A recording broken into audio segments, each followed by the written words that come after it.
అయితే ఈ రూల్స్ ని ఎవరు పాటించకపోవడంతో జరిమానాల్ని మరింతగా పెంచారు. అవేంటో ఒకసారి చూద్దాం. హెల్మెట్ వాడకపోతే 1000 రూపాయల జరిమానా, 3 టైమ్స్ రిపీట్ అయితే లైసెన్స్ రద్దు చేయబడుతుంది.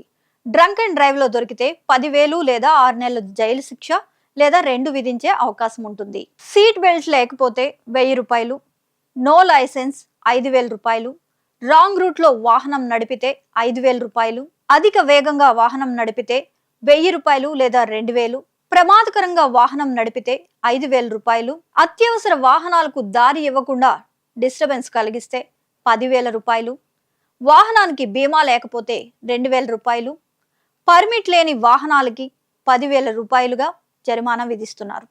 ఇక ట్రిపుల్ డ్రైవింగ్ 5,000 రూపాయల జరిమానా, సెల్ ఫోన్ డ్రైవింగ్ 5,000 రూపాయల జరిమానా, మైనర్ డ్రైవింగ్ ఇది వరకు 1500 ఉంది. ఇప్పుడు యజమానికి 3 సంవత్సరాల జైలు మరియు 25,000 రూపాయలు జరిమానా విధిస్తారు.